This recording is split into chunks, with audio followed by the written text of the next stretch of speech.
It's the latter part of May 2022, and I'm making a video to show my garage door openers. These are the Liftmaster 87504-267, and I'm going to tell you how the install went, give you a few pointers. I wish I would have watched this video before I installed these, because this is what I learned on the install.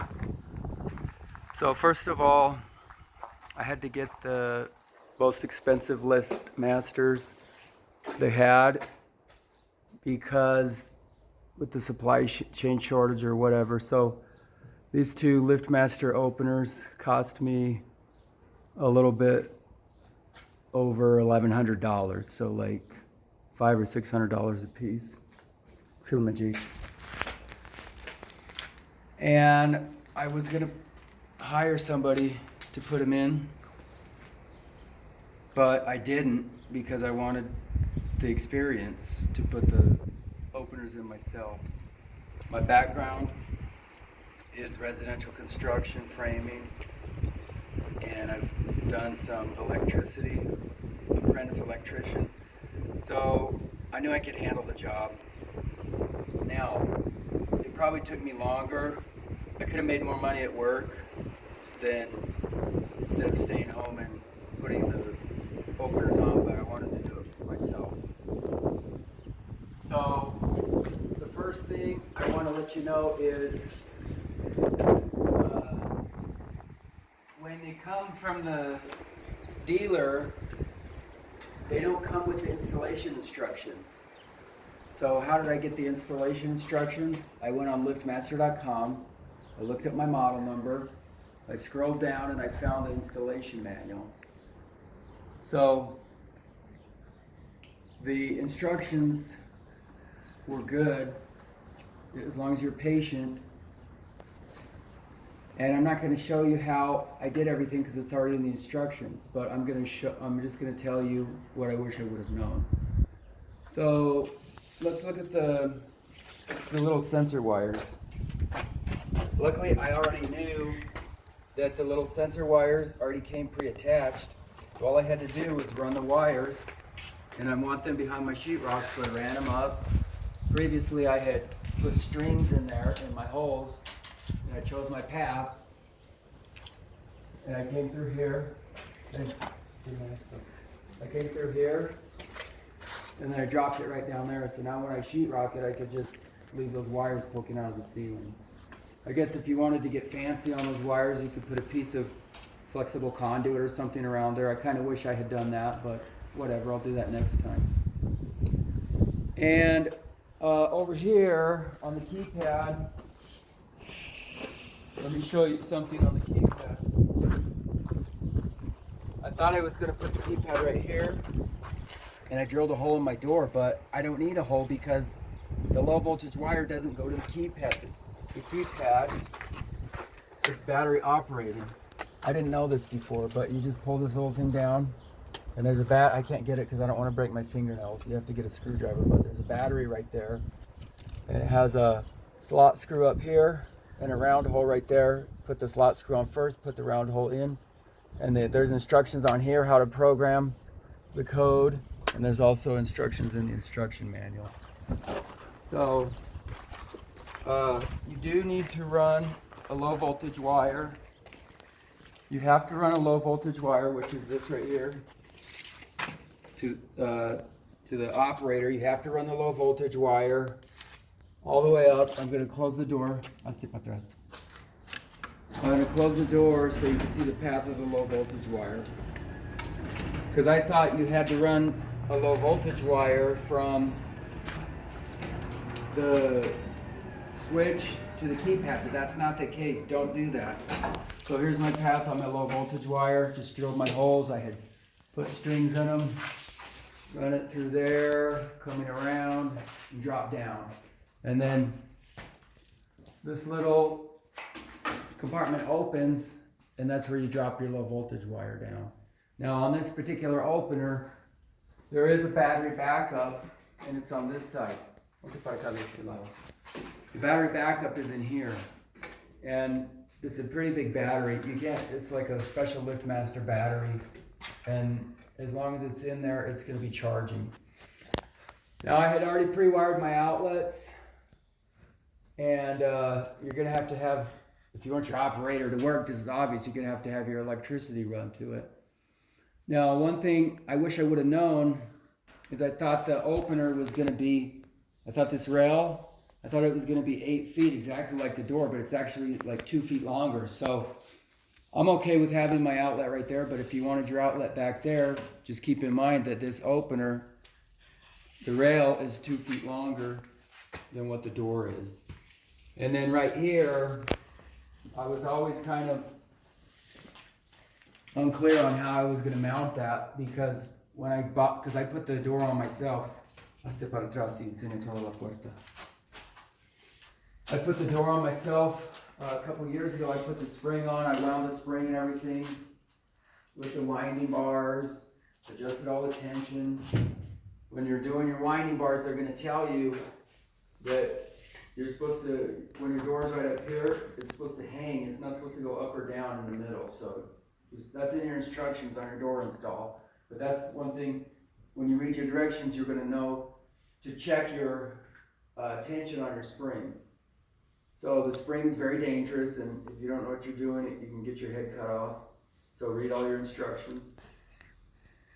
What else do I want to know? So this is my solution right here for the mounting.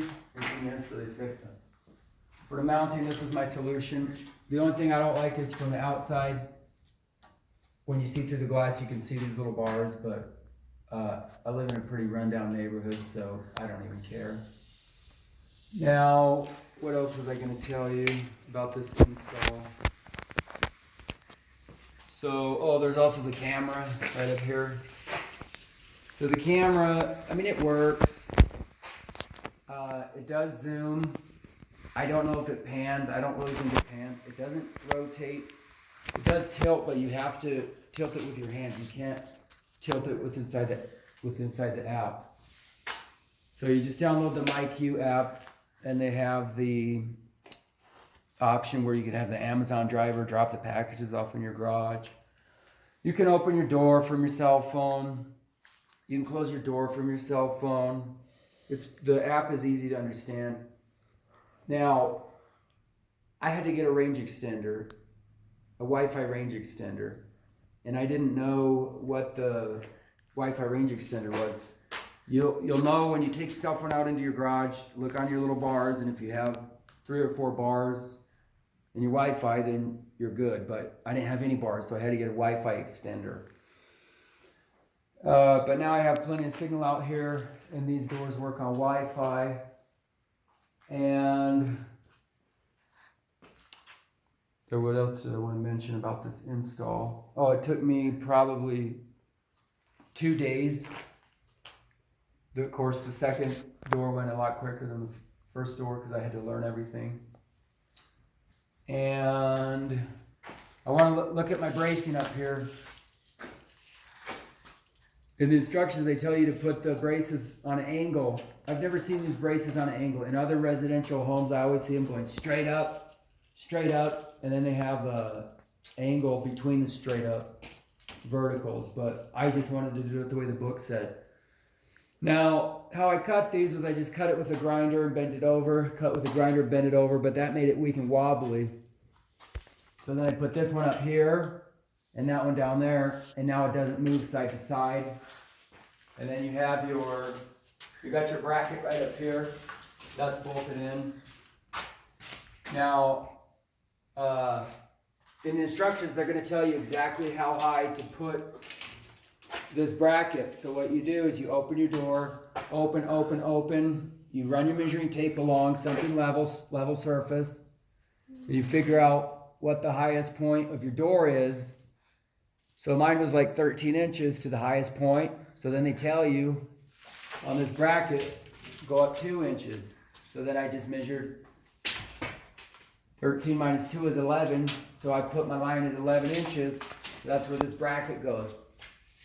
Then what they want you to do is they want you to put this on a ladder. You put this little cotter pin in. And then you open the door. And with the door, then you rest the opener on a 2x4 with the door open, and that's what determines your height. See, I didn't know that. I was like, oh no, am I going to have to level here? Am I going to have to take some kind of measurement and do some kind of sloping? I didn't know. But they just tell you, open the door, put a 2x4 on it. And I actually, see, I had these 2 screws here, 1, 2. I put a piece of hanger wire there, and that held it in place while I put the bracing on. Because they're not going to tell you anything about the bracing in the instructions. So think about how you're going to do your bracing before you start with the install. Nos movemos a esta puerta. So I'll just show you the doors work. They have the little feature on here where if you forget to close your door, you could program it to close after 5 minutes. All you do is you push the menu button and you go through it. It has the motion sensor on it. It'll turn on the light if you set it up for the motion sensor. And there's a feature on this where you could disable all the Wi-Fi openers, all the remotes, all the keypads. You could just put it on lock, and then that way nobody else can get to it while you're on vacation or whatever. And one important thing they tell you in the instructions, because earlier I had a lock on the door, it was just a manual lock, but they say you disable that, take it off. So I took it off because if you accidentally open your door with that lock locked, then they said it could bend your sections up and you have to get a new garage door. So I just took this completely off. And the sales lady said that with the opener like this, people can't, they're not going to open your garage door. Sure, they can open it with a sledgehammer or a crowbar, but they're not just going to be able to open it by hand. So I'm going to open the door for you.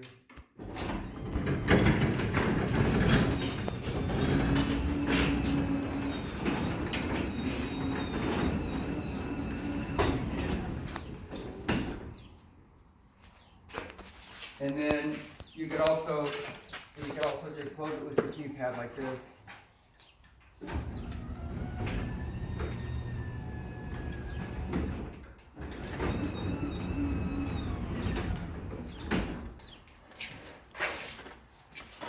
And so what I did here, you're probably not going to see this in too many houses, because I did a custom shelf job here, and the existing metal brackets were in the way of my shelf, so I took them off, and I just anchored my garage door to my shelves.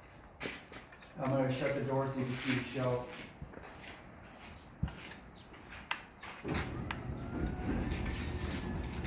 So now when I come in here, if I want to put tools or whatever up on these shelves, once the door is closed, I can put the tools here.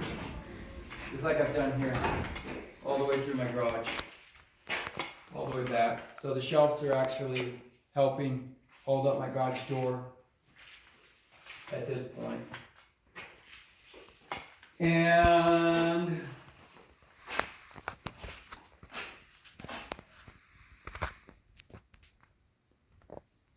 they give you the little grease for up here.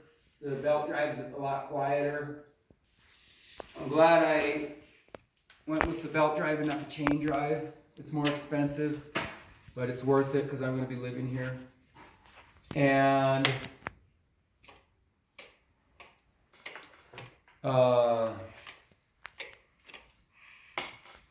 it has all the warranty, blah blah blah. The guy that was going to install these for me, I couldn't nail him down on which model number he was going to put in for me. I think he was just going to do the cheapest model number, and I'm glad that I installed it because now I get to choose which model I want when they come out of the end. And so, yeah, it was worth it for me. So I hope this video help you make your mind up if you want to try to install it or not. Okay, that's it. Bye.